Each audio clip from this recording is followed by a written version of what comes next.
मैं कोहराम न्यूज़ गोंदिया से भूषण राजे। कोहराम न्यूज़ गोंदिया में आपका स्वागत है। परम महाकारुणी तथागत गौतम बुद्ध के चरणों में अभिवादन करते हुए डॉक्टर बाबा साहब अम्बेडकर की जयंती के उपलक्ष्य में आप सभी गोंदिया वासियों को और पूरे समस्त देशवासियों को मैं धन्यवाद देना चाहता हूँ और अपने कार्यक्रम की शुरुआत करना चाहता हूँ। आज हम कोहराम न्यूज़ गोंदिया आया है भीमनगर परिसर में। हम यहाँ के स्थानीय लोगों से जानने की कोशिश करेंगे कि यहाँ पर किस तरह का कार्यक्रम हर साल मनाया जाता है। चलिए जानते हैं कि यहाँ पर किस तरह का कार्यक्रम हर साल मनाया जाता है 14 अप्रैल के दिवस बाबा साहब अम्बेडकर के जन्मदिन के उपलक्ष्य में। चलिए देखते हैं, आइए।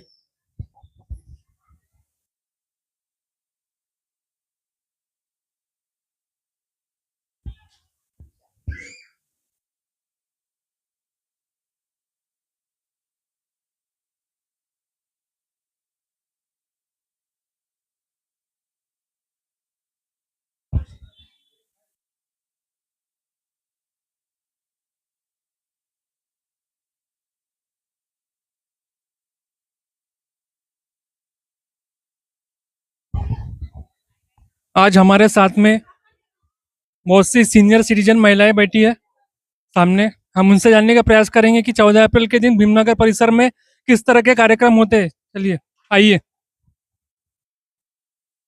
जय भीम। जय भीम। जय भीम।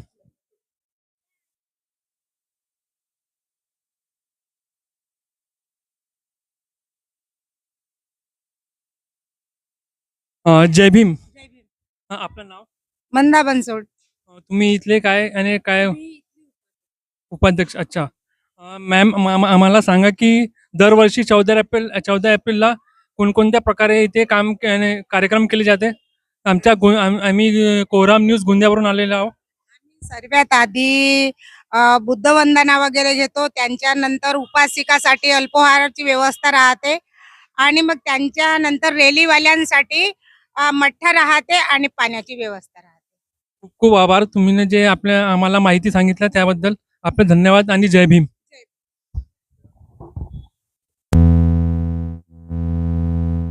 मैं आया हूँ यहाँ पे जो काय म्हटलं तुम्ही ना, मैत्री बुद्ध विहार सदस्यगण है, सदस्य लोग हैं यहाँ पर।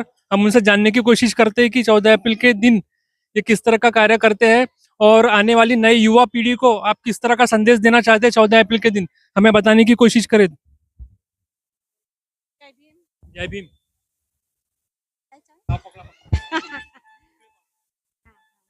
आज 14 एप्रिल आहे. बाबासाहेबांची जयंती आहे आणि ही जयंती म्हणजे आमच्यासाठी एक सण आणि उत्सवच आहे. आम्हाला जगण्याचा हक्क बाबासाहेबांनी दिला. आम्हाला जन्म तर आमच्या आई वडिलांनी दिला, पण आम्हाला माणूस म्हणून ह्या पृथ्वीवर जगण्याचा हक्क बाबासाहेबांनी दिला.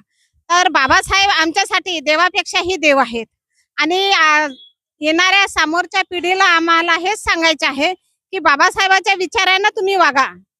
बाबासाहेबांनी शिक्षणाला महत्त्व दिलं होतं, त्याप्रमाणे तुम्ही शिक्षण करा, त्या शिक्षणाला महत्त्व द्या आणि त्यांच्या विचारानुसार वागा. बाबासाहेबांची जयंती नाचण्या गाण्यामध्ये नाही आहे, तर त्यांच्या विचारामध्ये आहे. बाबासाहेब म्हणायचे की माझी जयंती करण्यापेक्षा तुम्ही महात्मा फुले, शाहू महाराज, बुद्ध यांची जयंती एखाद्या सणासारखी करा आणि माझी जयंती करण्यापेक्षा, माझा जय जयकार करण्यापेक्षा माझ्या दृष्टीने जे गोष्ट महत्वाची आहे ते तुम्ही करा. बाबासाहेबांच्या दृष्टीने महत्वाची गोष्ट म्हणजे त्यांचे विचार. भारत बुद्धमय करण्याचा त्यांचा विचार होता. ते भारत बुद्धमय करा हा त्यांचा विचार होता बाबासाहेबांचा. तर येणाऱ्या पिढींना आम्ही हा संदेश देऊ की तुम्ही बाबासाहेबांच्या विचारानुसार वागा आणि भारताला बौद्धमय करा. जय भीम. नमो बुद्धाय.